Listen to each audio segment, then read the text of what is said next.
जय जय राम कृष्ण हरी जय जय राम कृष्ण हरी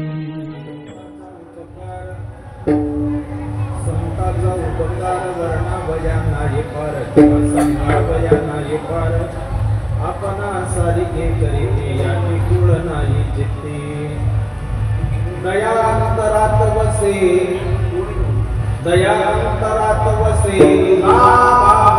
नसे आपणा सारिके करीते याची कुळ नाही चित्ती उदारपणे उदार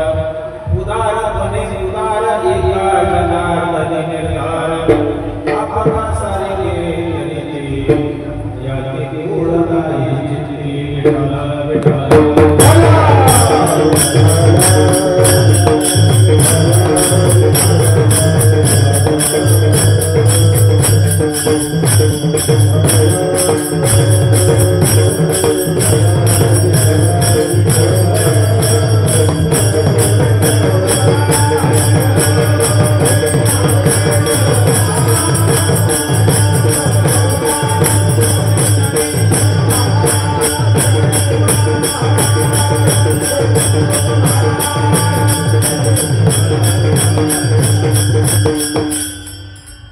संताचा उपकार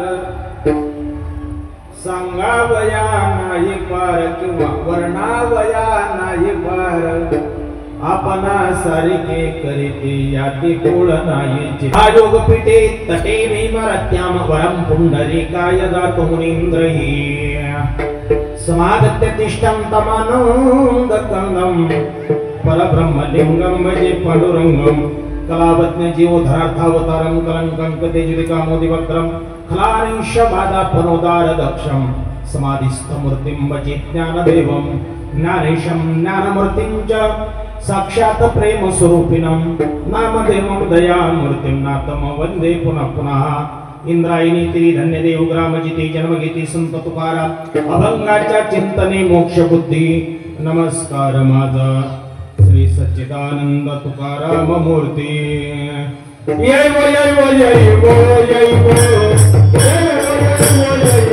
जय वो आवलिया विलंबना राजा हरिया तो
उपकार वर्णावया नाही पार किंवा सांगावया नाही पार आपणा सारिके करीते याती कुळ नाही चित्ती प्रस्तुत कीर्तन रूपी सेवेकरिता निवडलेला अभंग महान भगवत संत सम्राट विश्ववंद्य महाराष्ट्र भूषण शांती ब्रह्म पैठण निवासी श्री संत एकनाथ महाराज यांचा महत्वाचा उत्कृष्ट 4 चरणाचा संतांच्या उपकाराचे वर्णन करणारा अभंग सेवेकरिता निवडलेला आहे विठाला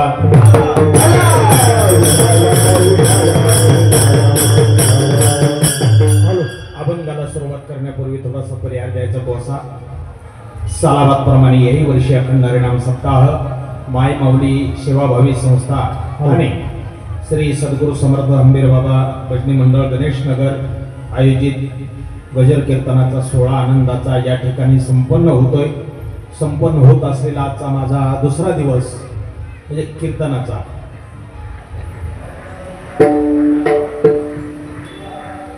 आमचे परमादरणीय ज्येष्ठ गुरुबंधू, महाराष्ट्रामध्ये, ठाण्यामध्ये नाही, महाराष्ट्रामध्ये ज्यांना गोड हाताचा माणूस म्हणतात ना, माणसं एका एका गुणाने नटलेले असतात. काही नाव गुण असतो, हा एक गुणच आहे. पण आमचे परमार्थप्रेमी श्री हरिभक्तीपर आहे. महाराष्ट्रामध्ये मला वाटतं फक्त 2च मृदंगाचार्य असे आहेत. महाराष्ट्रामध्ये 2च मृदंगाचार्य असे आहेत, ते फक्त फडफड थडथड अजिबात करत नाही. एक म्हणजे रामभाऊ महाराज काजळे. अजून आता नवीन एक नाव आहे, गंभीर महाराज अवचार. आणि दुसरा नंबर महाराष्ट्रामध्ये बाळासाहेब महाराज डोंगरे. असं गोड, कारण कीर्तनाला जे पाहिजे ते दिलं पाहिजे. उगाच धडधड फडफड. आणि आजकाल काय झालंय, कीर्तन म्हणजे एक प्रकारचा, तुम्हाला कळलं मी कशाला बोलतो, कारण वारकरी संप्रदायाने जोग महाराजांनी अनेक रत्न तयार केले. महाराज म्हणतात, तेनेची पंथे चालो जाता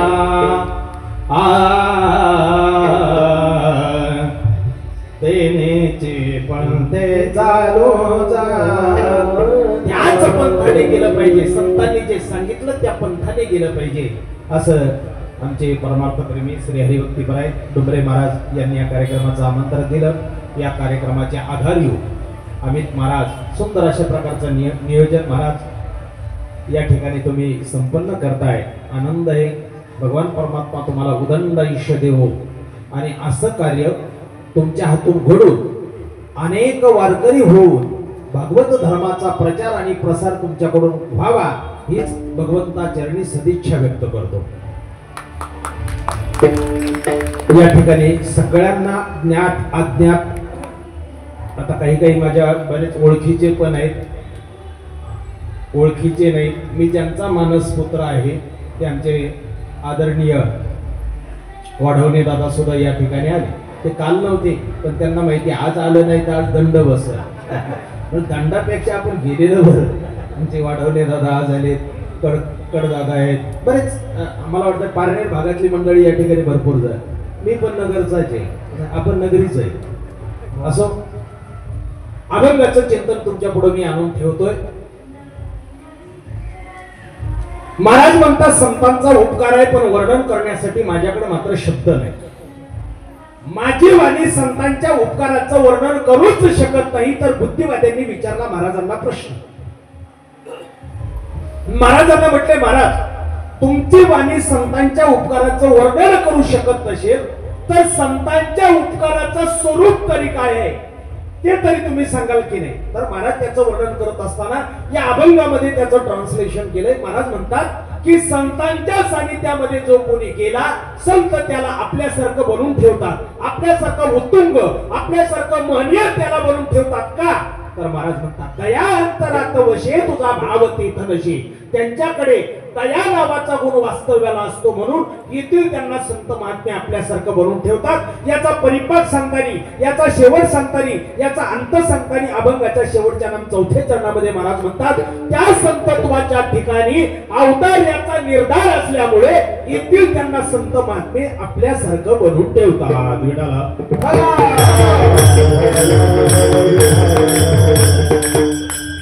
अभंगाच्या 4ही चरणाचा सरळ सरळ भावार्थ तुमच्या पुढे मी सांगितला. कळाल सगळ्यांना? कळाल सगळ्यांना? हे बघा, हो म्हणत जा. नाहीच कळलं तर पुन्हा पुन्हा सांगायचं काम माझं, पण हो म्हणायचं काम. पुन्हा नाही कळलं पुन्हा सांगायचं काम माझं, पण हो म्हणायचं काम. पुन्हा नाही कळलं पुन्हा सांगायचं काम माझं, पण हो म्हणायचं काम. ठरलं ना आता? पक्क ठरलं ना आता? मग मी काही बोलू तसं काही बोलणार नाही. 2-3 सूचना सांगतो, शेवटपर्यंत पाळा. कीर्तनात कोणी उठून जायचं नाही, कीर्तनामध्ये कोणी बडबड करायची नाही, कीर्तनामध्ये कोणी मोबाईल पाहायचा नाही, म्हणजे व्हॉट्सअप वगैरे मोबाईल पाहायचा नाही. अशा चुली करून बसायचं आजी.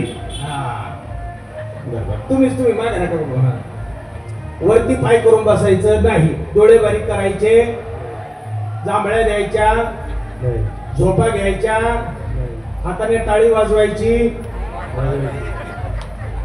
ज्या वेळेस भगवंताचं भजन होईल त्या वेळेस हाताने टाळी आणि मुखाने विठ्ठल विठ्ठल म्हणत चला. विठ्ठल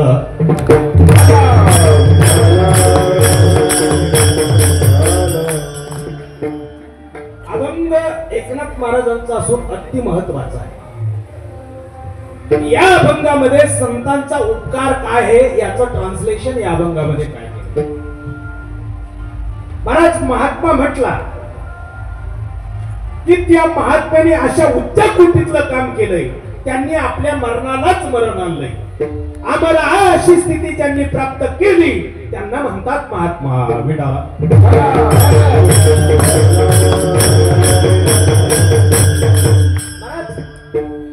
आत्म्याच्या बाबतीमध्ये गीतेमध्ये भगवान परमात्म्याने जे शब्द वापरले तेच शब्द, म्हणजे परमात्म्याच्या बाबतीत जे शब्द वापरले तेच आत्म्याच्या बाबतीमध्ये, संतांच्या बाबतीमध्ये तंतोतंत जुळतात. न जायते म्रियते वा कदाचिन्नाय भूत्वा भवितावान भूया अजो नित्य शाश्वतोयम पुराणो न हन्यते हन्य माने शरीरे न जायते तर न म्रियते न कदाचित न म्रियते. मला एक सांगा, आत्म्याच्या बाबतीत आत्मा कधी मरत नाही. आत्मा मरतो काय? आत्मा कधी मरत नाही. मग आत्म्याच्या बाबतीमध्ये जे शब्द वापरले ते शब्द संतांच्या बाबतीमध्ये वापरले. मला संतांनी अशा उच्च कोटीतलं काम केलंय की त्यांनी आपल्या मरणालाच मरण आणलंय. महाराज म्हणतात मरण माझे मरुणी गेले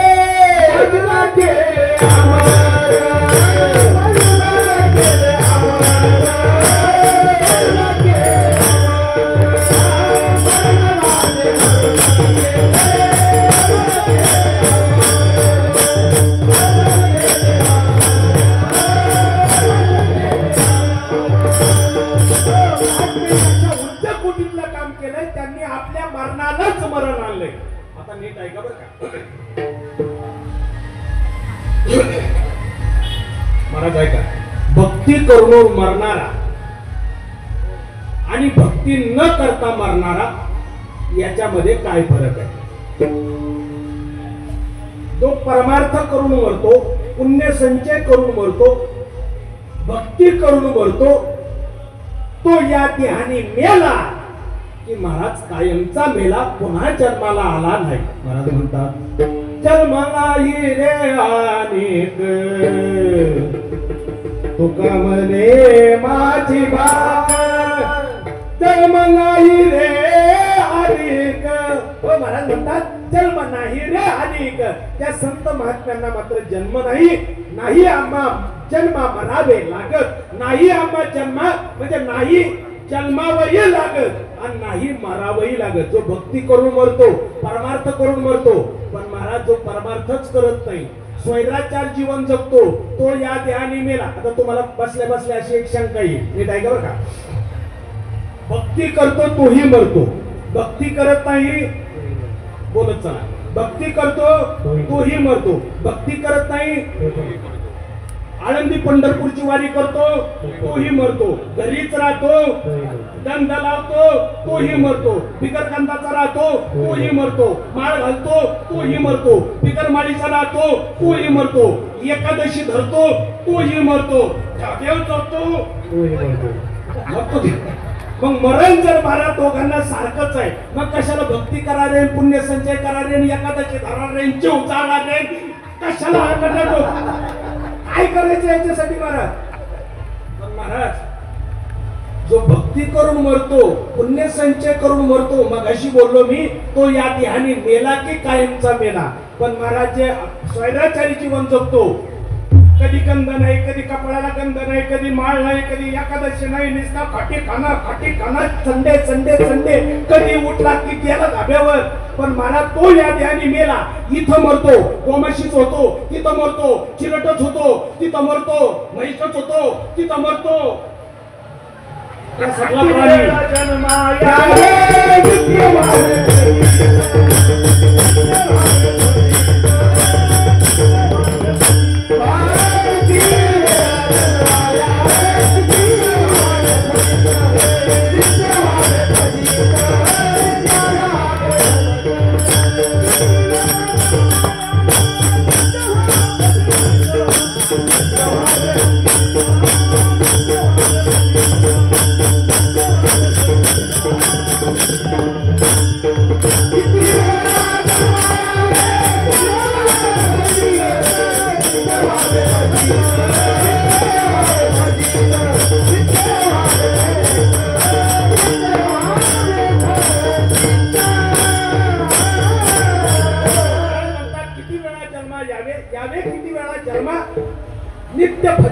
घ्यावी, म्हणजे नित्य फजिती त्याची होती की पुन्हा पुन्हा जन्म, पुन्हा पुन्हा मृत्यू. पण महाराज ज्याने पुण्य संचय केलाय, त्याने परमार्थ केलाय, ज्याने परमात्म्याची प्राप्ती करून घेतली, तो या देहाने मेला की कायमचाच मेला. आता बसल्या बसल्या तुम्हाला एक विचार करता येईल बरं काय का. नेहमी आपण 3 वाक्य ऐकतो, यावंच लागतं, आणावं लागतं आणि येत असतात. त्याच्यामध्ये स्वयेच्छा प्रारब्ध, अनिच्छा प्रारब्ध आणि परेच्छा प्रारब्ध. स्वयेच्छा प्रारब्ध कशाला म्हणतात, अनिच्छा प्रारब्ध कशाला म्हणतात आणि परेच्छा प्रारब्ध कशाला म्हणतात. स्वयेच्छा प्रारब्ध म्हणजे वाटेल त्यावेळेस येतात, वाटेल तोपर्यंत राहतात, वाटेल त्यावेळेस निघून जातात, यांना संत म्हणतात स्वयेच्छा प्रारब्ध. परेच्छा प्रारब्ध परमात्म्याला इथं आणलं जातं, संत सांगतात तोपर्यंत राहावं लागतं, देवाच्या बाबतीत परेच्छा प्रारब्ध. आणि अनिच्छा प्रारब्ध तुमच्या आमच्या बाबतीत, तुम्हाला मला इच्छा नसली तरी बाबा यावंच लागतं, इच्छा नसली तरी राहावंच लागतं, आणि इच्छा नसली तरी जावंच लागतं की नाही. आता तुम्ही सगळे इथं आले म्हणजे मृत्यू लोकामध्ये जन्माला आले. मृत्यू लोकामध्ये आल्याच्या नंतर तुम्ही संसाराचा बाबा थाटमाट मांडला, बायको मुलं घरदार शेती वाडी बा भाऊ बहीण अमक धमक तमक या संसाराचा थाटमाट मांडला, आणि या भोगामध्ये तुम्ही इतके रमला तुम्ही तुम्हालाच विसरला. महाराज म्हणतात कोहम कदमिदम जातम, तेव्हा महाराज म्हणतात आलासी कोठोनिया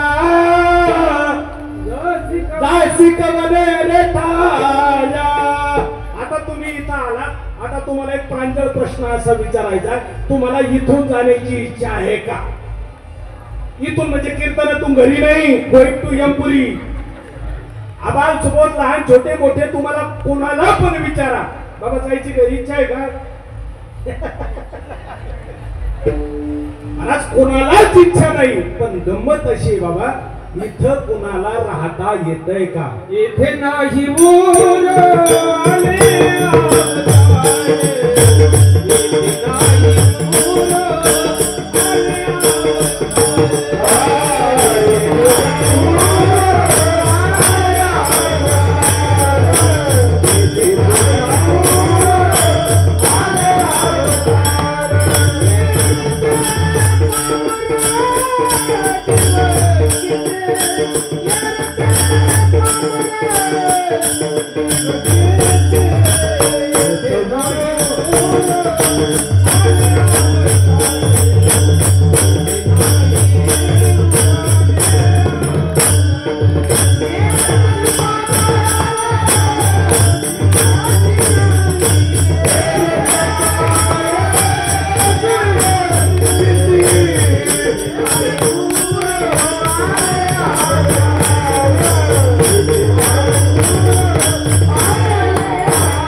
तुमचं आमचं काय, तुम्हाला मला इथं राहता येईल का. एक जण म्हटला महाराज सगळेच गेले, आपला नंबर लागेल का.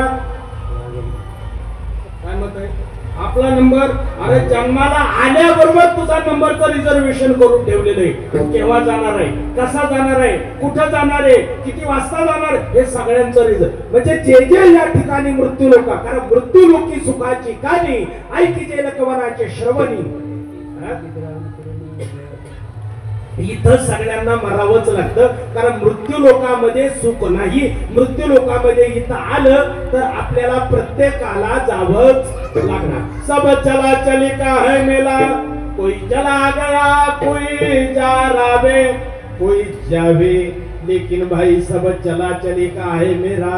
हा बाजारच मरकाचा आहे. जो देह घेऊन इथं आला त्याला एक ना एक दिवस. पण इथं आल्यानंतर संत महात्म्यांनी एवढं सांगितलं, पण लोक ऐकायला तयार आहेत का. डोळे झाकून कार्यक्रम चाललाय काय बाबा. ऐकत आहे का कोणी. लोक ऐकतात पण ऐकत नाही. काय म्हणताय लोक. तुम्ही जर ऐकलं नाही, नीट ऐका बरं, तुम्ही जर ऐकलं नाही, कारण संत सांगतात पण लोक ऐकत नाही. रस्त्याने जाताना किंवा आपल्या खंडाळ्या घाटातून बोर्ड लिहिलेले असतात, सावधान. काय सावधान, टर्निंगचा रस्ता जास्त आहे, जास्त फास्ट जाल तर तुम्ही जास्त फास्ट जाल. कळलं तर पहा, नाही तर द्या सोडून. बोर्ड लिहिलेला असतो की नाही. बरं जाऊ द्या, रेल्वेचं फाटक असलं आणि फाटक असल्याच्या नंतर तिथं बोर्ड लिहिलेला असतो. काय असतो? सावधान, थांबा, पहा, जा, थांबा, इकडं तिकडं पहा, गाडी येते का नाही. नसल त्या डबल. जाऊ द्या, एसटी स्टँड वरती बोर्ड लिहिलेला असतो. स्टँडवर जर लोक कोणी जात असतील, आता काय तुम्हाला 50%च आहे म्हणल्यावर, एसटी स्टँड वरती लिहिलेलं असतं खिशे कापू पासून सावधान. सावधान हा शब्द कुठं लिहिला जातो बाबा? सावधान, सावधान. हा,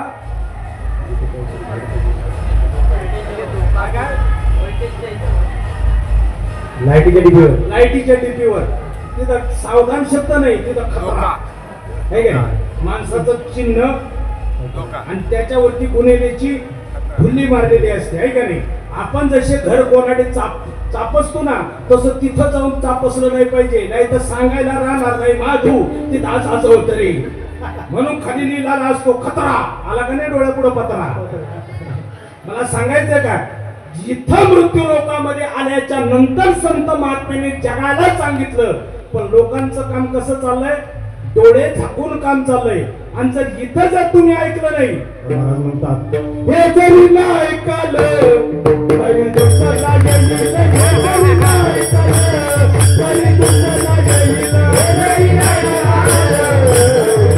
येईल,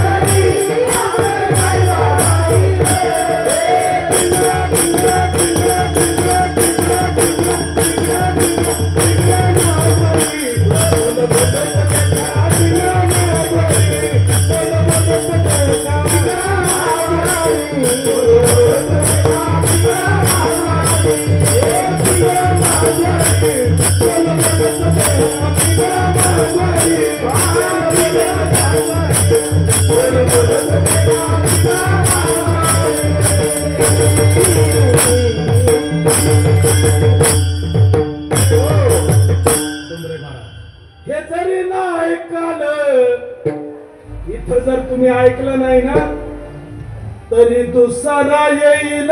कशाला भेटायला? सांगू बाबा, बोलू का जरा? तेवढा लोक म्हणतात पण अर्थच सांगत नाही. येतो का नाही तेच कळत नाही. तेवढ्याचा अर्थ काय हे जरी नाही ऐकालं तरी दुसरा येईल. दुसरा येईल म्हणजे कोण येईल? या माझे पंत काय 56 सालामध्ये 82 कोंबड्या खाल्ल्या तुम्हीच का? मग तुमच्याकडे घर नंबर विचारित विचारित तुमच्या घरी येईल. आणि आता जर तुम्ही सावध झाले नाही, सावध होई बा देवा, आता सावध व्हायला पाहिजे. कारण सावध जर या जन्मामध्ये तुम्ही झाले नाही, तर पुढच्या कुठल्या जन्मामध्ये तुम्हाला भक्ती करण्यासाठी वेळ आहे. कारण भक्ती फक्त याच मृत्यू लोकांमध्ये मनुष्य जीवनामध्ये करता येते. इतरांच्या जीवनामध्ये भक्ती आहे का महाराज? इतरांच्या जीवनामध्ये कळतंय का काही? मनुष्य जीवन केव्हा प्राप्त होतं? पाप पुण्य समाज समिती हेमे केली मनुष्य योनी. माणसाला जे कळत नाही ते मात्र कुणालाच कळत नाही. पण माणसं जन्माला येऊन सुद्धा त्यांना कळत नाही. म्हणून संतांना सांगावं लागतंय की तुम्ही आता एक लक्षात ठेवा, जर तुम्हाला पुनरपि जन्म पुनरपि मरण पुनरपि जन्म जन्म हे संसारे खरं दुसणारे कृपया पारे पाय मुरारे भज गोविंदम भज गोविंदम. शंकराचार्यांनी हे वर्णन केलंय ना, पुन्हा जन्म पुन्हा मृत्यू पुन्हा जन्म पुन्हा मृत्यू. ही जर यात्रा खंडित करायची असेल तर तुम्हाला लक्षात द्यावं लागेल की आपला उद्धार केव्हा होईल. विठाला तुमच्या आमच्या बाबतीमध्ये यावंच लागतं, राहावंच लागतं, जावंच लागतं. देवाच्या बाबतीत तसं नाही, परमात्म्याला इथं आणलं जातं. महाराज म्हणतात आम्ही येला रूपा बळे करुणी खळे हरिदासी किंवा आला नाव रूपा तुबा म्हणे झाला सोपा.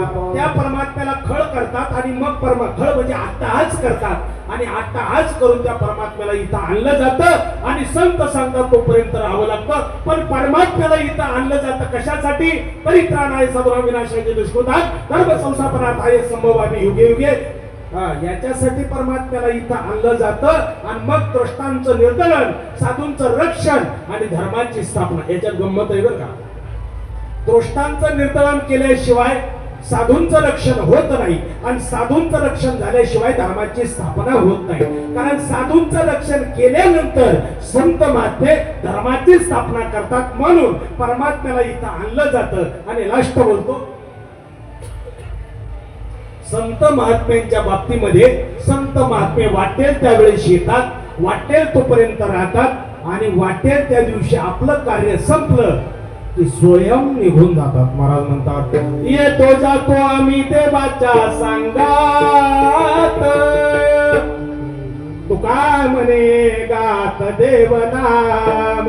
देवनाम गात गात संत महात्मे येतात, देवनाम गात गात संत महात्मे राहतात आणि आपलं कार्य संपलं. महाराज ज्यांचे 375वा वैकुंठ गमन सोहळा आहे ना, कुणाचा? तुकोबारायांचा. त्यांचं थोडस चरित्र डोळ्यापुढे आलं. 375वा वर्ष म्हणून बोलतोय बरं. जगद्गुरु तुकोबाराय इथं आले, 42 वर्ष थांबले आणि तुकोबारायांना असं वाटलं आपलं कार्य संपलंय, इहलोकीची यात्रा संपून आपल्याला परलोकामध्ये जायचंय. आणि दादा एक असं आहे बरं का, आपलं कार्य झाल्याबरोबर जो पटकन निघून जातो त्याला शहाणा म्हणतात. पण काम झालं तरी हालतच नाही, कुठं आहे त्याला शहाणा. जगद्गुरु तुकोबारायांना असं वाटलं आपलं कार्य संपलं, इहलोकीची यात्रा संपून आपल्याला परलोकामध्ये जायचंय. तुकोबाराय परमात्मा येण्याची वाट पाहतात आणि महाराज त्याला सुद्धा इतिहास आहे. काय इतिहास आहे नीट ऐका.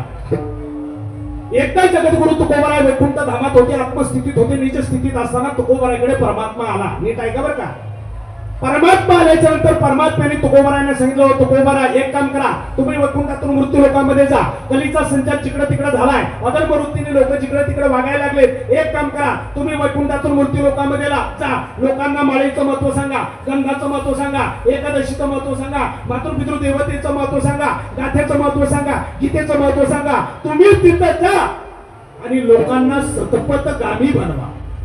जगद्गुरु तुकोबाराय म्हटले देवा सगळं काम करायचं सांग, पण माणसाला असं वागा असं सांगायचं नको सांगू. कारण माणसाचे बेटे मिलिंदर आहेत, बापाचा ऐकत नाही तर कीर्तनकार कुठून आला. सगळं काम सांग पण हे मात्र सांगू नको. परमात्म्याने तुकोबारायकडे हट्ट धरला. तुकोबाराय तुम्हाला वैकुंठातून मृत्यू लोकांमध्ये जावं लागते. तुकोबाराय म्हटले देवा माझं तोंड लोकांना दाखवावं आणि लोकांचे तोंड मी पाहावं, मला अजिबात इच्छा नाही. तुकोबारायला परमात्मा म्हटले तुम्हाला वैकुंठातून मृत्यू लोकांमध्ये जावं लागतंय. शेवटी महाराज तुकोबारायांचा नाव दिला. तुकोबाराय म्हटले देवा ऐकून ठेव, मला जाण्याची इच्छा नाही, तू पाठवतोय म्हणून मी जातोय. पण एक लक्षात ठेव, तू म्हणजे जसे लोक जातात तसे जा आणि जसे चौघाच्या खांद्यावरती येतात तसे जमणार नाही. स्वतः तुला मायला न्यायला यावं लागेल बोल, त्यावेळेस वैकुंठातून मृत्यू लोकांमध्ये मी जातो. एका मुलीचा लग्न सोहळा पार पडला. नीट आहे का बघा. लग्न सोहळा पार पडल्यानंतर वराडी मंडळी वगैरे गाडीमध्ये बसले. गाडीमध्ये बसले, जेवण वगैरे झाले, गाडीमध्ये बसले. आता नवरदेव पण निघायच्या तयारीमध्ये, नवरीला घेऊन निघायच्या तयारीत म्हटल्यानंतर नवरदेव आपल्या 4 व्हीलर कार मध्ये येऊन बसला. आता पहिल्या काळात जुन्या काळात वडवणे दादा जुन्या काळात, तुमच्या काळात, आपल्या काळात, पहिल्या काळात मुलीला वाटं लावायची प्रथा होती. आहे का तुमच्याकडे अजून? आता वाटं लावायची प्रथा आता स्वतःचीच वाट लावून घेतात. फरक लय पडलाय महाराज. आजचा दिवस पण बेकार आहे ना.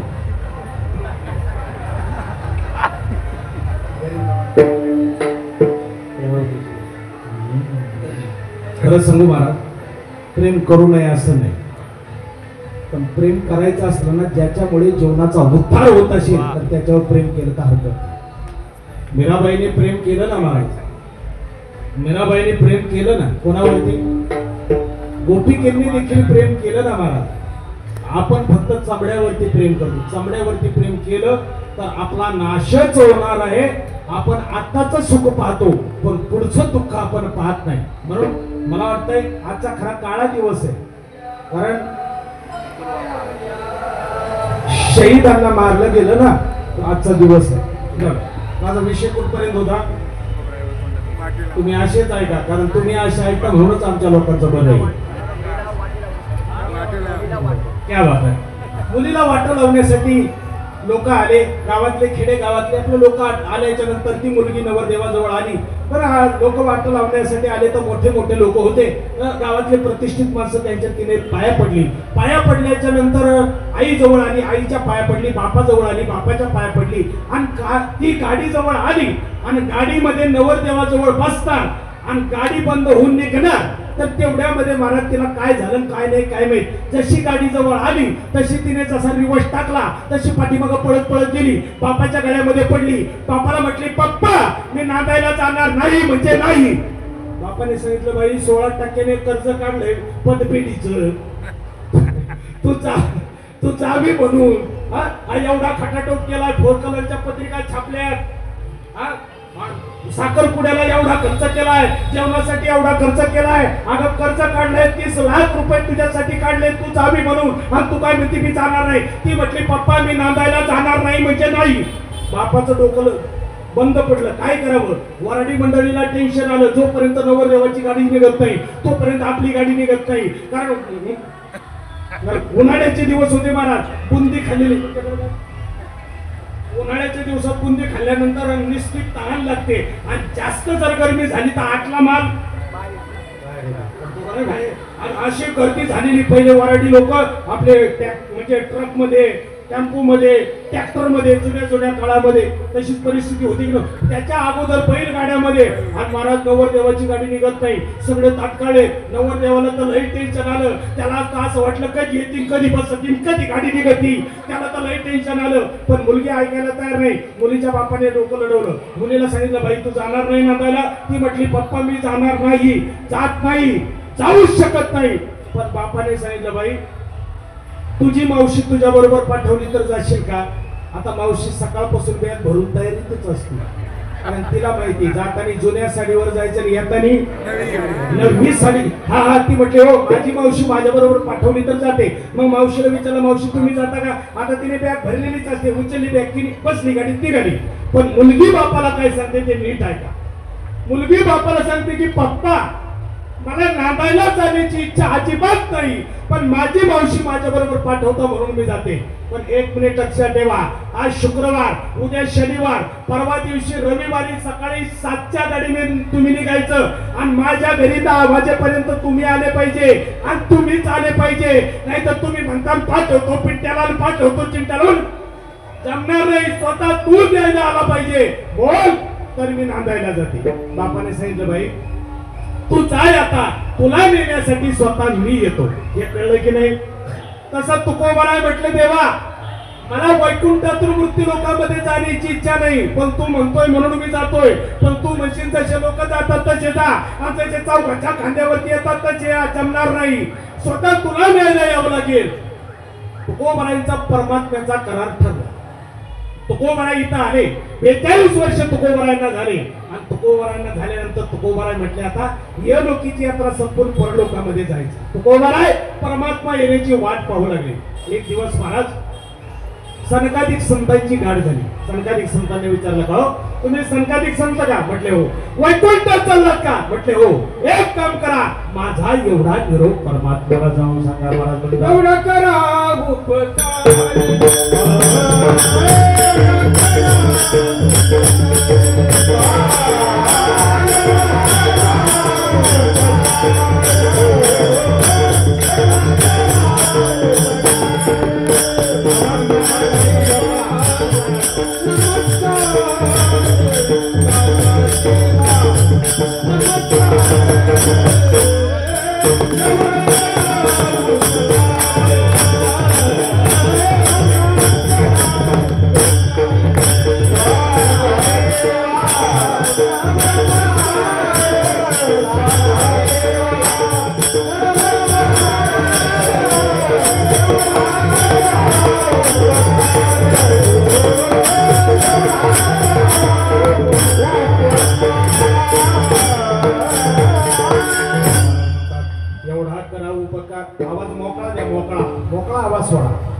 एवढा करा उपकार सांगा देवा नमस्कार किंवा तुम्ही सनकाधिक संत म्हणविता कृपावंत. एक काम करा माझा एवढा निरोप परमात्म्याला जाऊन सांगितला तर तो परमात्मा माझी उपेक्षा करणार नाही ही माझी श्रद्धा आहे. तू काय म्हणे माझं आठवा आणि मूळ लवकरी पाठवा. आणि जसं मला सनकाधिक संत केले तसं तुकोबारा परमात्मा येण्याची वाट पाहू लागली. आणि एक दिवस महाराज असं शुभचिन्ह दिसून आलं. महाराज म्हणतात पिवळा पितांबर कैसा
ज्ञानोबारायांचे चरित्र डोळ्यापुढे आणा ना. ज्ञानोबाराय प्रथम दर्शनी 16 वर्षाचे असताना त्यांना काळ लेण्यासाठी आला. काळ लेण्यासाठी आल्यानंतर निवृत्तीनाथाने विचारलं काय रे कोण? म्हटलं यम. कोणासाठी? म्हटलं ज्ञानोबारायांसाठी. जा त्यांचं काय वाटवलं नाही म्हणून 2 बोट वरती केले. यमाने 2 बोटाचा संकेत 2 वर्ष धरला गेला. 2 वर्ष थांबून पुन्हा आल्याच्या नंतर सोपान काकाने विचारलं काय रे बाबा कोण? म्हटलं यम. कुणासाठी? म्हटलं ज्ञानोबाराय. पुन्हा 2 बोट वरती केले. 2 बोटाचा संकेत 2 वर्ष धरला गेला. 2 वर्ष थांबून पुन्हा आला. पुन्हा मुक्ताबाईने पाहिलं. पुन्हा त्यांनी 2 बोट वरती केले गेला. 2 बोटाचा संकेत 2 वर्ष धरला गेला. 2 वर्ष थांबून पुन्हा आला. पुन्हा आल्याच्या नंतर मुक्ताबाईच्या तावडीतच सापडला. मुक्ताबाई म्हटले अय कोण रे? म्हटलं यम. कोणासाठी? म्हटले ज्ञानोबारायांसाठी. लाज नाही वाटत तुला? अरे कुत्र्याला हाड म्हटलं तर कुत्रा हाडून टाकून पळून जातं आणि तू 17 बाऱ्या चक्रा मारतो. लाज नाही वाटत तुला? तो म्हटलं मुक्ताबाई काय चुकलंय माझ्याकडून? निवृत्तीनाथ दादा, सोपान काका आणि स्वतः तुम्ही प्रत्येकाने 2-2 बोट वरती केले. 2-2 बोटाचा संकेत 2-2 वर्ष धरून 6 वर्ष थांबून आलोय. काय चुकलंय माझ्याकडून? मुक्ताबाई म्हटली मूर्खा, अरे संतांचे शब्द तुला सहजासहजी कळणार नाही. अरे संतांचे 2 बोट म्हणजे 2च वर्ष यातला मतितार्थ नाहीये. अरे संतांचे 2 बोट म्हणजे जोपर्यंत या भूतलावरती चंद्र 1 आणि सूर्य 2 जोपर्यंत आहे तोपर्यंत ज्ञानोबारायांची कीर्ती आज राहणार. आज सुद्धा महाराज लाख भाविकांची श्रद्धा काय? महाराज म्हणतात समाधी संजीवन हरिपाठ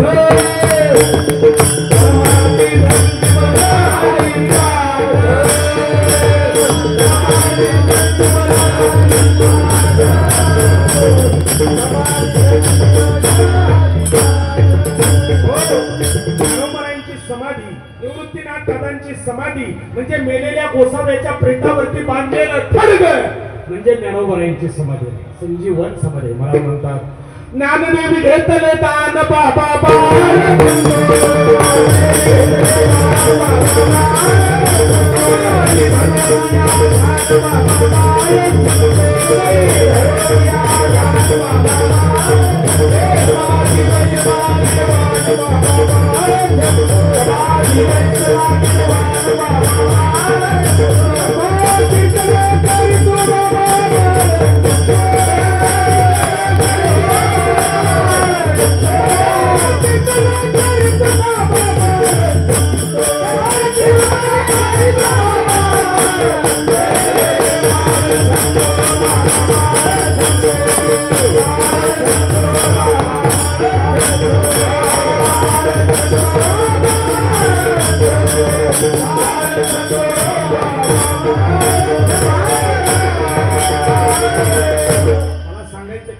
वाटेल त्यावेळेस संत येतात, वाटेल तोपर्यंत राहतात आणि वाटेल त्या दिवशी निघून जातात. पण आता नीट ऐका, संत महात्मे नैष्कर्म्य बोधाची खाण बनलेले संत महात्मे, त्यांना येणंही शिल्लक नाही, जाणंही शिल्लक नाही, तरी सुद्धा पुन्हा पुन्हा येताना दिसतात का, पुन्हा पुन्हा राहताना दिसतात का आणि पुन्हा पुन्हा जाताना दिसतात का? तर एकमेव कारण आहे महाराज, संत महात्मे या ठिकाणी येतात फक्त एका गोष्टीसाठी उरले म्हणून. महाराज म्हणतात येते उपकारासाठी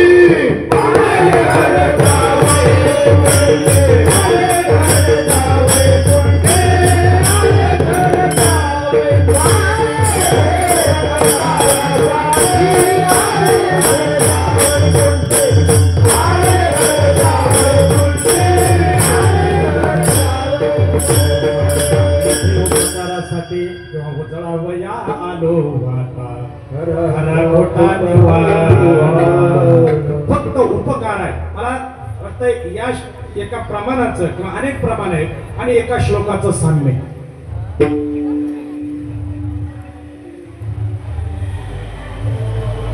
काही गोष्टी अशा आहेत महाराज विधात्याच्या या सृष्टीमध्ये फक्त परोपकार करण्यासाठी.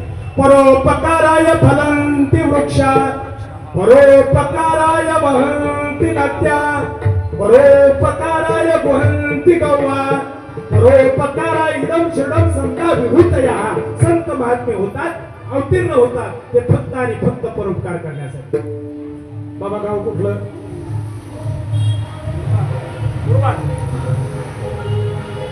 मध्ये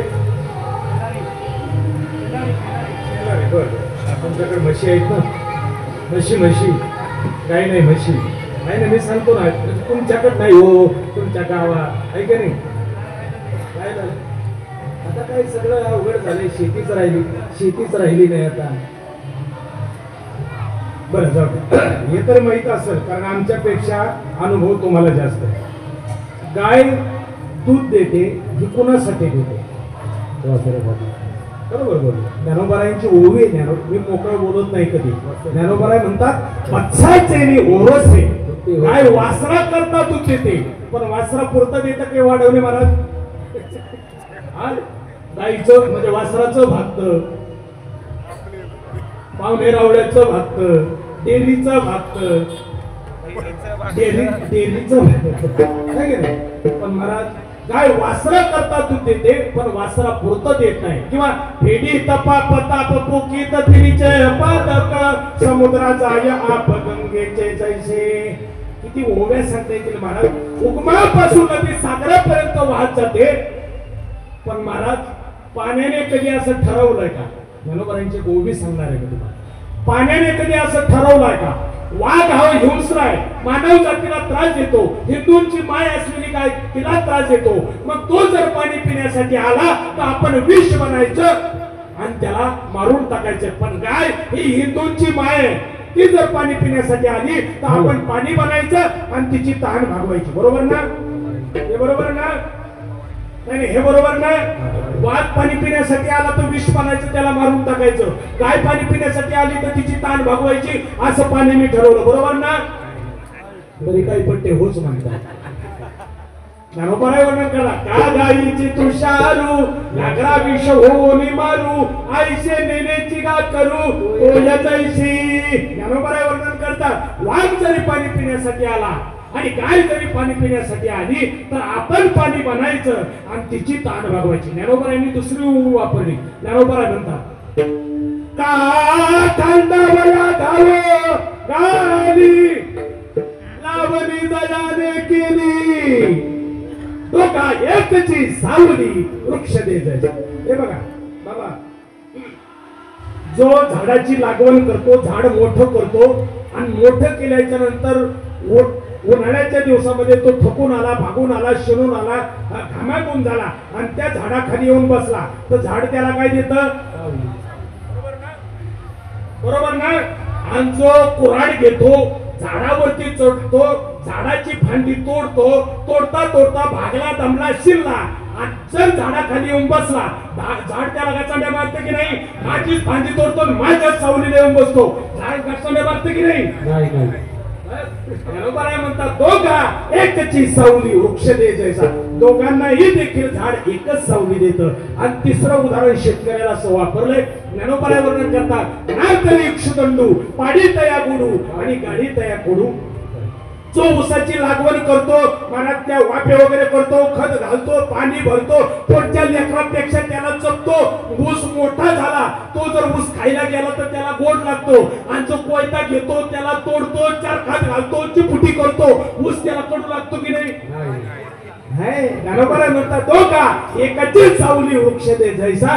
तसं महाराज या ठिकाणी संतावर तुम्ही अपकार जरी केले आणि संतावर तुम्ही उपकार जरी केले तर संत महात्मे उपकारच करणं जाणतात, अपकार करणं जाणत नाही. विठाला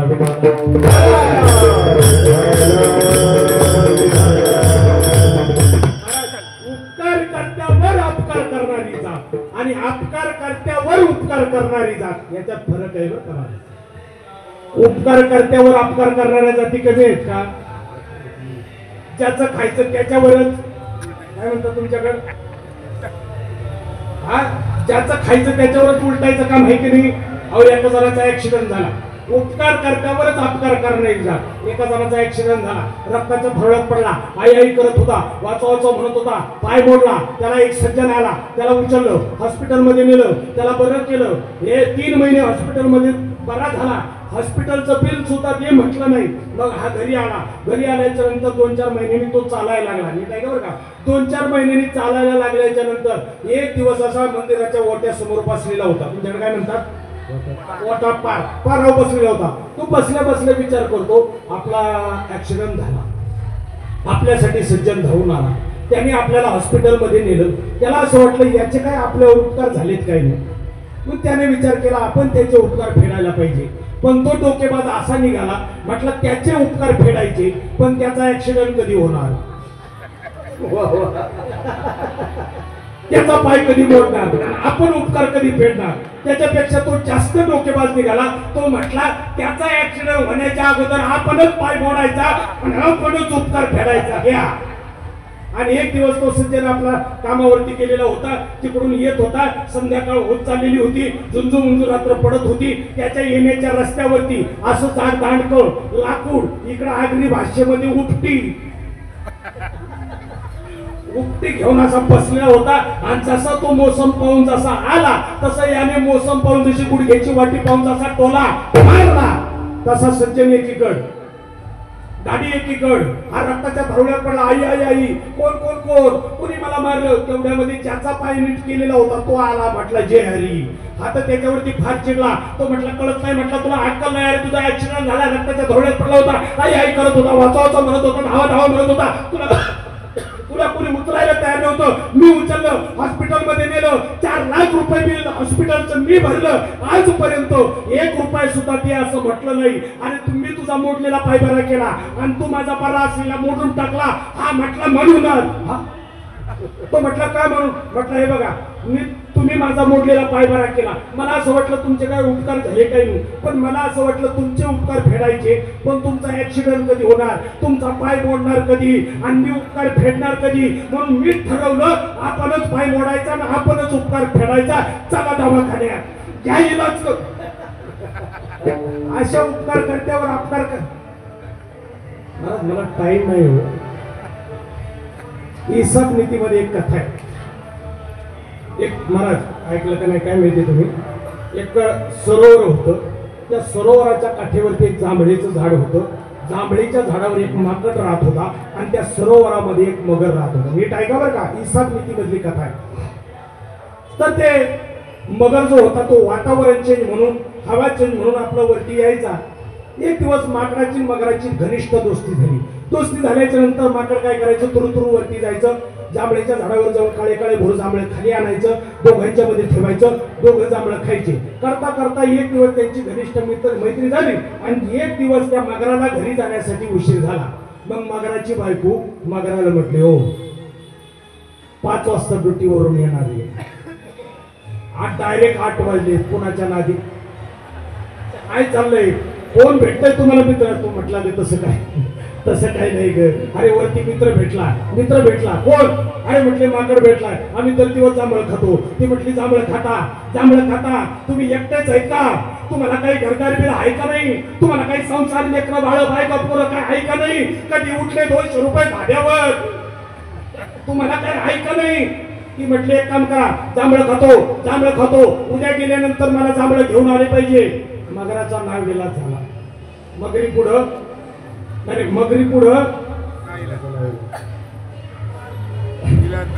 भल्या भल्याचं होतं मगराचं काय. तो म्हटलं ठीक आहे वरती मगर आला. दुसऱ्या दिवशी वरती आल्याच्या नंतर ठरल्याप्रमाणे माकडाने वरून जांभळं काढले, दोघांच्या मध्ये ठेवले. माकड जांभळं खायला लागलं, मगर काय जांभळं खायला. माकड म्हटलं मित्रा काय झालं तुला जांभळं खायला? तो म्हटलं अरे तसं काय नाही. अरे तसं नाही तर असं कसं आहे, तू जांभळं का खात नाही? आणि तो म्हटलं तसं काय नाही. आणि तसं नाही तर तुला जांभळं खायला झालं का? तो म्हटलं खरं सांगू का मित्रा? म्हटलं काय? माझ्या वाटेची जे जांभळे आहेत ना ते माझ्या मिसेसला द्यायचे. तो म्हटलं एवढंच ना, तुझ्या बायकोला जांभळं पाहिजे ना? म्हटलं काय हरकत नाही, तू हे जांभळं का. मग दोघांनी जांभळं खाल्ले, यांना गप्पा छप्पा झाल्या. मगराची घरी जाण्याची वेळ झाली. माकड तुरु वरती गेला, काळे काळे गोड जांभळं काढले, एका कॅरी बॅग मध्ये पॅकिंग केले. खाली आल्याच्या नंतर ती पिशवी काढली, मगराच्या हातात दिली. मगराने ती घेतली, खोल पाण्यात दिलं. तेवढ्यामध्ये मगरी आली, डायरेक्ट मगराला तुम्हाला काल काय सांगितलं? तो म्हटलं थांब ना, कशाला तापती? मगरी बोलली अगं थांब ना, आणलेत ना. मग त्याच्यातली ती पिशवीची गाठ सोडली, त्याच्यातलं एक जांभळ काढलं, मगरीच्या तोंडात दिलं. आणि तोंडात दिल्यानंतर मगरीने तोंडात टाकल्यानंतर महाराज काही ठिकाणचं अन्न खाल्ल्यानंतर बुद्धी बदलते म्हणता ना, तशीच ती मगरीची गत झाली. मग ती मगरी लाड म्हटले का किती गोड जांभळ. तो म्हटला मग दर दिवस आम्ही दोघं खातो, गप्पा छप्पा करतो. ती म्हटली का एवढे गोड जांभळ जे माकड खातं त्याचं काळीच किती गोड असलं पाहिजे. मगर म्हटलं तुझं काय म्हणणं? ती म्हटली माझं एकच म्हणणं आहे, उद्या गेल्यानंतर त्या माकडाचं काळी झालं पाहिजे. मगर म्हटला रे डोक्यात किंवा पडली काय तू? अरे तो माझा मित्र आहे, त्याच्यावरती असं करून चालेल का? ती म्हटली जमणार नाही, नाहीतर आउट ऑफ ऑर्डर, घराच्या बाहेर, उंबऱ्याच्या बाहेर, नो एंट्री. मगराचा नाव गेला झाला. मगर ठरल्याप्रमाणे वरती आल्याच्या नंतर महाराज माकडाने ठरल्याप्रमाणे जांभळं काढली, दोघांच्या मध्ये आणून ठेवले. माकड जांभळं खायला लागलं. मगर काय जांभळं खायला. माकड म्हटला काय रे मित्रा आज काय झालं? काल बायकोसाठी पैसे होते, आज काय झालं? आज का जांभळं खात नाही? आणि तुम्हाला एक सांगू का, दुर्जनाची बुद्धी ही सज्जनांना कळणं ही कठीणातली कठीण बाब आहे. 1 नंबरचा विषारी प्राणी कोण? असा जर तुम्हाला प्रश्न विचारला तर त्याचं नाव काय? प्रियवादींच्या मैदानात विश्वास करणाऱ्यांमधून दृष्टांतीची वागरे होते यशो हाला. समजलं? आम्ही ठीक आहे.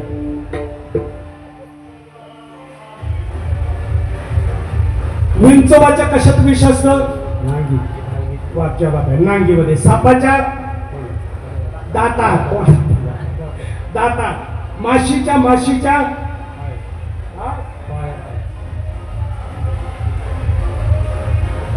दुर्जनप्रियवादींच्या नैतात विश्वास कारण मधु तिष्ठन्ति जिह्वाग्रे हृदयेषु हाला. माशीच्या शिरेमध्ये डोक्यामध्ये विष असतं. पण 1 नंबरचा विषारी प्राणी कोण? तर त्याचं नाव आहे दुर्जन. माणूस नाही, दुर्जन. म्हणून दुर्जनम प्रियवादींच नैतात विश्वास कारण. सान्या माणसाने दुर्जनाच्या प्रिय बोलण्यावर कधी सुद्धा विश्वास ठेवायचा नाही, कारण त्याच्या जिभेवरती मोहाळाच्या मधासारखा मधाळपणा असतो, पण अंतःकरणामध्ये हलाहलापेक्षा जर विष भरलेलं असतं. तुका म्हणे विंचवाची नांगी तैसा दुर्जन सर्वांगी. तो एक नंबरचा विषारी प्राणी कोण आहे? दुर्जन. म्हणून सज्जनाने दुर्जनाच्या प्रिय बोलण्यावर कधी विश्वास ठेवायचा नाही. ते आपलं माकड भोळं. तो म्हटला रे तुझ्याच घरी कधी पण खायला, कधी पण तुझ्याच घरी आणि आमच्या घरी चालला कधीतरी. हा गरीबाची चटणी भाकरी, गरीबाची पिठलं भाकरी, गरीबाची भाजी भाकरी गोड करून घेणार. तो म्हटला कधी उठलो तुझ्याच घरी जांभळं खायला, कधी उठलो तुझ्याच घरी, चल माझ्या घरी. पण तो माकड म्हटला अरे मित्रा तू पाण्यात राहणारा, मी जमिनीवर राहणारा, कस काय? ते म्हटले काही टेन्शन घेऊ नको, आणण्या जाण्याची जबाबदारी सगळी माझी, फ्री ऑफ चार्ज, 5 पैसे सुद्धा मोबदला घेणार नाही, टेम्पो फुकट फुकट. चल म्हटलं. चल म्हटल्यानंतर आता ते भोळं होतं महाराज, त्याने टुणकुण उडी मारली, मगराच्या पाठीवरती बसलं. आता मगराला काय माहिती, मग आपल्या त्या माकडाला काय माहिती, मगर असा खोल खोल खोल पाण्यात गेला. गेल्याच्या नंतर त्याने विचार केला आपण जी गोष्ट बायको जवळ सांगणार आहे ती गोष्ट आपण ही माकडाला इथंच सांगू देऊ, कारण आता याचं इथं काय चालणार नाही, कारण आपला मतदारसंघ आहे, त्याचं काय चालणार आहे. म्हणून तो म्हटला काय रे माकडा मूर्खा, म्हटला कशाची भाजी भाकरी, कशाची पिठलं भाकरी, कशाचा पाहुणचार, अरे तुला मारणार, तुझं मर्डर करणार, तुझं काळीच काढणार आणि माझ्या मिसेसला देणार. माकड म्हटला बापरे. माकडाचे पाय विठ्ठल विठ्ठल म्हणायला लागले. बोलताच आहे ना माकडाने पाण्यात असून घाप फुटला काय माझ्याकडे. हो माकडाला बोलताच आहे ना. माकडाने विचार केला याच्या हातून पळून जायचं म्हटलं, याची गाडी पाण्यामध्ये 180च्या स्पीडने चालती, आपली ट्रॅक्टर सारखं खुदरक खुदरक खुदरक खुदरक. बर याच्याबरोबर कुस्ती खेळावं म्हणावं तर हा बाबा दाराशी, आणि आपण पाहिलं तर अगरबत्ती पैलवान, कुस्ती खेळू शकत नाही. पण माकडाने लढवलं डोकं. माकड म्हटला काय रे नाशिवंत देहाचा काळीज मित्राच्या मंडळीसाठी जर लागत असेल तर कोणी नको म्हणेल का. हो म्हटला तेच म्हणतोय, तुला मारणार, तुला मर्डर करणार, तुझं काळीज घेणार, माझ्या बायकोला देणार. तो म्हटला पण शहाण्या ही गोष्ट पाण्याच्या वरच सांगायची नाही का. मगर म्हटला आत्ता सांगितली म्हणून झालं काय. माकड म्हटला शहाण्या येताना ते काळीज बरोबर घेऊन आलो नसतो का. मगर म्हटला आता पुढे, म्हटला जांभळीच्या झाडावर. मगर म्हटला अभी क्या करना पडेगा. माकड म्हटला रिवर्स जाना पडेगा. नका रिवर्स. त्याने टाकला रिवर्स. काय माझ्याकडे. मगर वरती आलं माकडाला घेऊन. आता पाण्याच्या बाहेर आल्याच्या नंतर माकडाने काय मगराच्या पाठीवर आराम केला असेल का. माकडाने टुनकुन उडी मारली. मगराला सांगितलं मगर मगर तुम्ही यही ठहरो मैं आप ही चाहता है. चला मगर निघाला. माकड निघाला.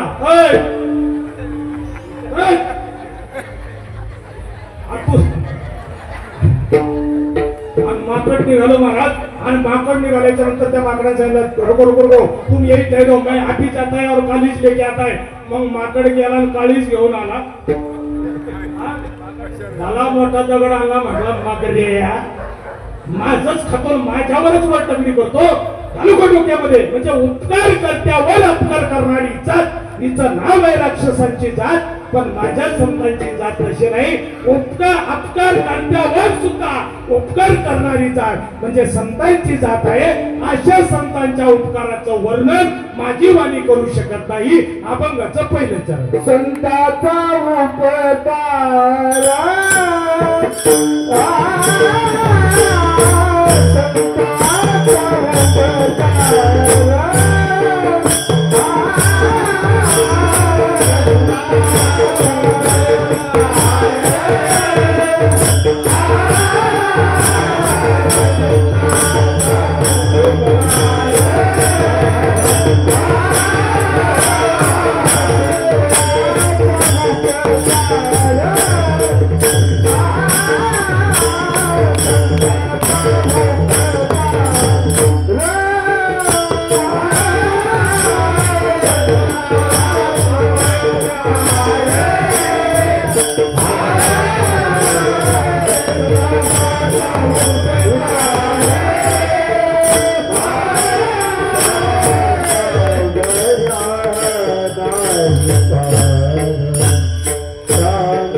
संप्रदाय जर सांभाळायचा असेल, कसा वारकरी संप्रदाय असा आहे की तो कधी न भूतो न भविष्यातील न संपणार आहे.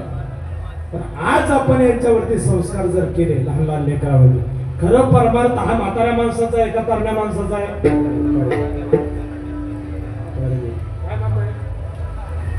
तरुण तरुण माणसं परमार्थाला आले पाहिजे. आता हे बघा, हे तरुण मंडळी आहे, तरुण माणसं आले पाहिजे. मला नाचते आनंद कल्लोळी पवित्र गाणी नामावरी.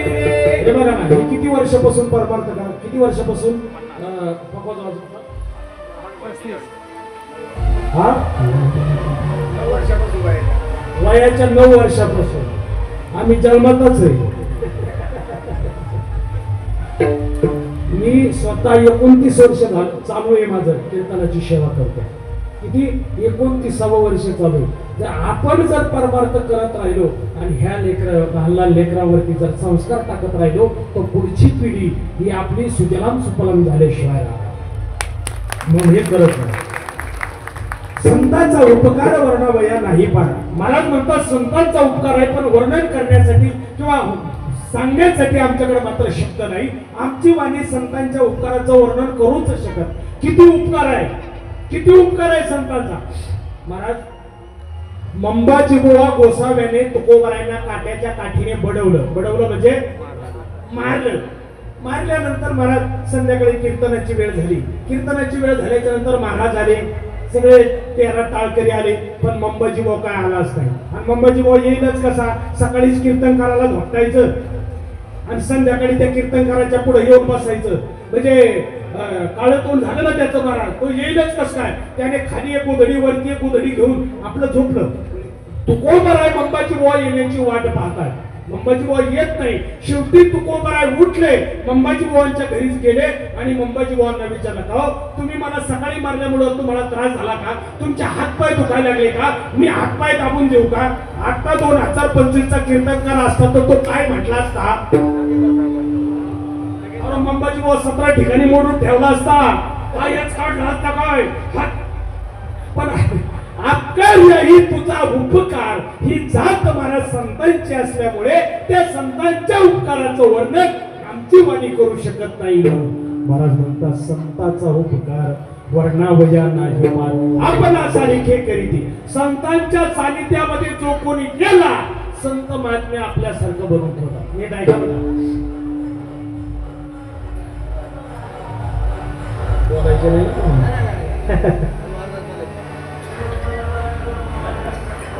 आता 9 वाजले, 5 मिनिटं घेऊ, फक्त 5 मिनिटं. संतांचा उपकार वर्णन म्हणजे वर्णावया नाही पण आपण सारिखे करीत. संतांच्या सानिध्यामध्ये जो कोणी गेला त्याला संत महात्म्य आपल्यासारखं बनवून ठेवतात. दगडा मातीची जी वीट म्हणजे भिंत आहे, ज्ञानोबारायांनी फक्त आज्ञा केली, त्या भिंतीला चालायला लाव. महाराज म्हणतात, मेले माणूस चित्त उठवील, वेळ काळा ते काशीला कैसा वासुदेव बोल. मला सांगा, ज्या वेळेस सच्चिदानंद बाबा गेले, त्यांची प्रेत यात्रा निघाली, ज्ञानोबाराय निवृत्तीनाथ सोपाळ काका मुक्ताबाई तिकडून आल्या येत होत्या, तर पहिली सती जाण्याची प्रथा होती. पती वारल्यानंतर पत्नीने सती जाण्याची प्रथा. मग ती हिरवळ साडी नेसून मस्तपैकी कपडावरती मळवट भरून ती सती जाण्यासाठी पतीच्या प्रेताबरोबर निघाली. तेवढ्यामध्ये निवृत्तीनाथ ज्ञानेश्वर महाराज सोपान काका मुक्ताबाई तिकडून आले. तिला असं वाटलं आपण जाणारच आहे, देह समर्पिचे देवा, आता मला देह समर्पित करायचा, पण जाता जाता कमीत कमी साधू संतांचं दर्शन तरी घ्यावं म्हणून पळत पळत आली आणि ज्ञानोबारायांच्या पायावरती साष्टांग हे करी दंडवत घातला. दंडवत घातल्यानंतर ज्ञानोबारायांच्या मुखातून सहज आशीर्वाद निघाला. कारण साधू होते, संत महात्मे होते, त्यांनी सहज म्हटलं की अखंड सौभाग्यवती भव. त्या मातेनं वरती पाहिलं आणि ज्ञानोबारांना विचारलं, साधूजी बाबाजी हा आशीर्वाद मला या जन्माचा आहे का पुढच्या जन्माचा? ज्ञानोबारांनी सांगितलं, माझ्या तोंडातून गेलेलं वाक्य हे कधी निष्फळ ठरणार नाही बाई, याच जन्माचा आहे. मग तिने सांगितलं, तुम्ही ह्याच जन्माचा म्हणता ना, तर हे जे प्रेत यात्रा चालली ना ती माझ्या पतीची आहे आणि मी सती चालली. ज्ञानोबारायांनी विचारलं, का तुमच्या पतीचं नाव काय? त्यांनी सांगितलं सच्चिदानंद. ज्ञानोबारायांनी वेदाचं रूपक तयार केलं, सच्चित आनंद. आणि त्याला कधी मरणच नाही, तो मरणार कस काय? म्हटले चला तिथे. चला तिथं म्हटल्यानंतर लोकांना सांगितलं प्रेत खाली ठेवा. आता काही काही म्हातारे होते ते म्हटले का रे भुका लागल्या, चला काय पोरांचं ऐकता, पोरा बाराच्या नादी लागून पुढे जमताय का? आवरायचं आपलं. एकदा लोक काय फक्त काडी लावायलाच मोकळे असतात, चला म्हटलं पटकन पटकन. त्याच्यात काहीतरी चिकित्सक म्हातारे होते, ते म्हटले थांबा रे, आला तर आला गुण. खाली ठेवलं. खाली ठेवल्यानंतर ज्ञानोबाराय होते, महाविष्णूचा अवतार सखा माझा ज्ञानोबाराय होते महाराज. आणि मग खाली ठेवल्यानंतर ज्ञानोबारायांनी सच्चिदानंद सच्चिदानंद फक्त हात फिरवला, मेले माणूस चित्त उठवील. मेलेला माणूस ज्ञानोबारायांनी उठवला. आणि तेव्हापासून वाढवण्यात आला. लोकांची प्रथा चालू झाली की काय प्रेताला विसावा द्यायची. आता प्रेताचा विसावा नाही, तो खांदेकऱ्याचा विसावा आहे. आता सुद्धा लोकांना असं वाटतं आला तर आला गुण, पण उठवणारे ज्ञानोबाराय होते महाराज. उठवणारे कोण होते? ज्ञानोबाराय होते. आपण सारिखे करीती. रेड्याला सुद्धा बोलवण्याची ताकद ज्ञानोबारायांमध्ये होते. जाऊ द्या, ज्यांचा अभंग घेतलाय ना त्यांचं 2 मिनिटांमध्ये चरित्र सांगतो, शिवेला पूर्ण वेळा. एका बाईचा नवरा अकाली मरण पावला. नीट ऐका बरं का, कथा ऐकली नसेल कधी. अकाली मरण पावल्याच्या नंतर तिला होता असा छोटासा एकुलता एक मुलगा. कलेप्रमाणे मोठा व्हायला लागला. पण एक दिवस गावामध्ये पुरणपोळीचा सण म्हणजे दिवाळीचा सण होता आणि घराघरामध्ये पुरणपोळी होणार होती. पण हिच्या घरी 18-20 दारिद्र्य होतं, नांदत होतं. मग तिने कुणाकून पीठ, कुणाकून मीठ, कुणाकून डाळ, कुणाकून गुळ आणला, त्याची पुरणपोळी केली आणि आपल्या लेकराला घातली. लेकराला घातल्यानंतर लेकरू पण असं शहाणं निघालं. आज पुरणपोळी खाल्ली, पण दुसऱ्या दिवशी काय खाण्यासाठी? पिठलं भाकरी. तुकाराम पिठलं भाकरी. पिठलं भाकरी समोर आल्यानंतर तो म्हटला, मम्मी काय म्हणतात, खरं बोल, खरं बोल. काय बात आहे. तो म्हटला नाही म्हणायचं आजपासून. ना काय म्हणायचं? आईला मम्मी म्हणायचं. आजपासून काय म्हणायचं? आईला आई. कारण आई या शब्दामध्ये जे प्रेम आहे ना महाराज, ते प्रेम मम्मी या शब्दामध्ये आहे. बाबा या शब्दामध्ये जे प्रेम आहे ना, ते पप्पा ह्या शब्दामध्ये नाही. मला सांगण्यासाठी वेळ पण नाही ना. तो पिठलं भाकरी खायला तयार नाही. तो म्हटला, आई मला आज पिठलं भाकरी नाही, मला पुरणपोळीच पाहिजे. तिने सांगितलं, अरे पती गेल्यापासून तुला मी सांभाळायचा प्रयत्न केला आणि तू जन्माला आल्यापासून पती वारले, 18-20 दारिद्र्य आपल्या घरामध्ये नांदतंय. अरे घरात कोणाचं काम करावं लागतंय, काबाड कष्ट करावं लागते, तुला माझ्याकडे घालण्यासाठी पुरणपोळी नाही. तो म्हटला, आई अन्नाला शिवणार नाही. 1 दिवस झाला, 2 दिवस झाले, 3 दिवस झाले. आता जर स्वतःची आई जेवली, म्हणजे स्वतःचा मुलगा जेवला नाही, तर ती आई जेवल का? आणि जी जेवल ती खरी सख्खी आई असेल का? आईच्या तोंडाचं पाणी सुटलं महाराज. आई जेवायला तयार नाही. एक दिवस रडत रडत लेकराला घेऊन अशी दारात बसली होती. तिथून एक गृहस्थ चाललेला होता. तो म्हटला, माते का रडते तू? काय झालं तुम्हाला रडायला? तिने सगळ्याला घडलेला इतिहास सांगितला. मग त्यांनी सांगितलं, एक काम करा, पैठण क्षेत्रीचा नाथराय म्हणजे एकनाथ नावाचे गृहस्थ पैठणला राहतात, तिथं जा. तर दिवस देवाला नैवेद्य चारायचा असेल तर ते फक्त आणि फक्त एकनाथ महाराज. कारण 1 नंबरचे श्रीमंत संत त्या काळात जर कोण होते तर एकनाथ महाराज होते. तुकोबराय गरीब होते का? नाही. तुकोबराय गरीब होते का? नाही. मग ते का म्हणतात, आम्ही सदैव सुरके जाऊ पुढे ती भिके कुत्री घराला. हे तुकोबराय म्हणतात का? मग ते गरीब होते का श्रीमंत? एवढा ठाम विश्वास नाही. तुकोबराय श्रीमंत होते, पण ज्यावेळेस दुष्काळ पडला ना, त्यावेळेस तुकोबरायांनी की लाखाचं कर्ज लोकांना वाटलं. पण लोक असे बिनिंदर झाले महाराज, लोकांनी काय ते पैसे दिले, मग आता कीर्तनकार सोडले. 50-50 हजार, 70-70 हजार गोळा करायला. कुठं फेडाले तुम्ही? काय चाललंय या जमान्यामध्ये?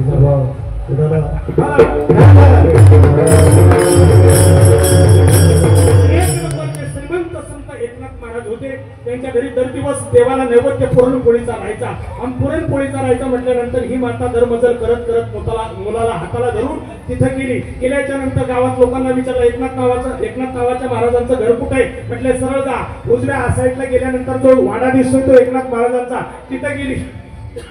गेल्यानंतर आवाज दिला, एकनाथ नावाचे महाराज इथंच राहतात का? महाराजांनी माते काय म्हटलं, अहो तुमची कीर्ती ऐकली, आम्ही इथं आले. म्हटले तुम्ही दर दिवस देवाला नैवेद्य पुरणपोळीचाच करता? म्हटले हो हो. आणि मग ती रडायला लागली. त्यांनी विचारलं, काय झालं काय? म्हटले, अहो माझ्या घरी 18-20 दारिद्र्य, पण ती अकाली मरण पावलाय, पण हा मुलगा आहे, त्याला पुरणपोळी दिली, पण तो आता त्याला पिठलं भाकरी दिली तर तो खायला तयार नाही. मी काही देऊ शकत नाही, कारण काम करू माझ्या हाडाचे काढा रक्ताचं पाणी करून याला चालत राहिले, पण एवढं मात्र खाण्यासाठी देऊ शकत नाही. त्यांनी सांगितलं, काही काळजी करू नका, मी त्याला पुरणपोळी देतो. ती म्हटली, महाराज बरं होईल, मी तुमच्या घरातले सगळं काम करीन, लादी पोचा मी करायला तयार आहे, सगळं भांडी कुंडे मी करायला तयार आहे, कपडे धुवायला मी तयार आहे, सगळं संरक्षण करायला मी तयार आहे, फक्त माझ्या लेकराला तुम्ही पुरणपोळी द्या. महाराज म्हटले ठीक आहे. मग त्याला एक खोली दिली. त्या खोलीमध्ये एक कॉट, पलंग वगैरे दिला, गाड्या वगैरे टाकल्या आणि त्याच्या खोलीमध्ये घंटी बांधली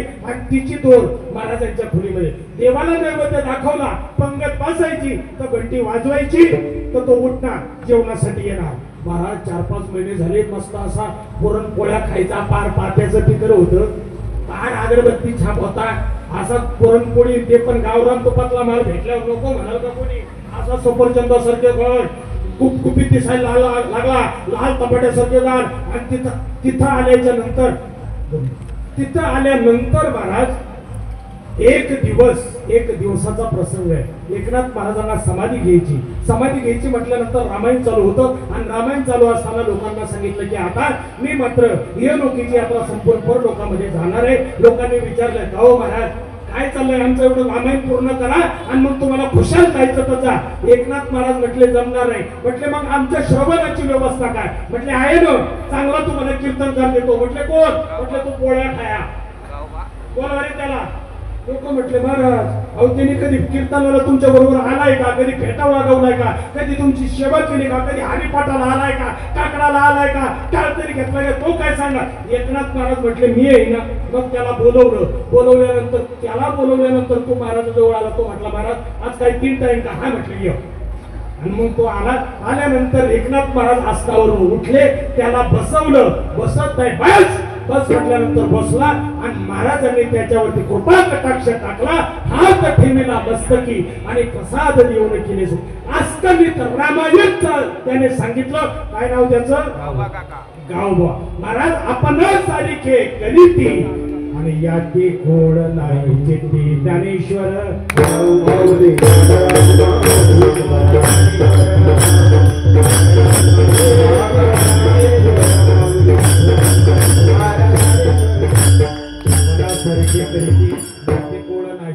त्या संतत्वाच्या ठिकाणी दया किती आहे? गीतेच्या 16व्या 17व्या अध्यायामध्ये दयाभूतेषु लोलोत्तम कसं व्याख्यान सांगितलंय. त्याच्यावरती चिकनी गुतली गाय ती धडभाकड न पाहे हे निघाली होय. म्हणून संतांच्या ठिकाणी दया आहे. एवढंच नाही, संतांसारखं उदार या जगाच्या पाठीमध्ये कोणी नाही. उदारपणे उदार एका जनार्दनी निर्धार आपणा सारिखे करीते याते गोड नाही. ते संतत्वाच्या ठिकाणी उदारता आहे, औदार्यता आहे, दया नावाचा गुण वास्तव्याला असल्यामुळे संतांच्या सानिध्यामध्ये गेल्यानंतर संत महात्मे त्याला आपल्यासारखं बनवून ठेवतात. म्हणून महाराज म्हणतात आपणा सारिखे करीते याते गोड नाही चित्ते. झालेली शिवा भगवान परमात्म्याच्या चरणी, तुम्हा मायबापांच्या चरणी, ताळकरी माळकरी विनेकरी कार्यकर्त्यांच्या चरणी समर्पित करतो. आमचे श्री हरिभक्तीपरायण अमित दादा यांनी सुंदर अशा प्रकारचा या ठिकाणी सोहळा संपन्न केलाय. मला जवळजवळ 5-6 महिन्यापासून त्यांनी तारीख दिली, बरोबर ना?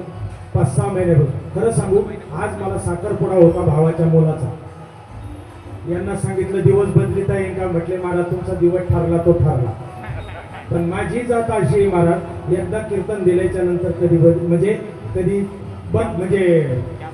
ती दांडी मारणार नाही. पण महाराज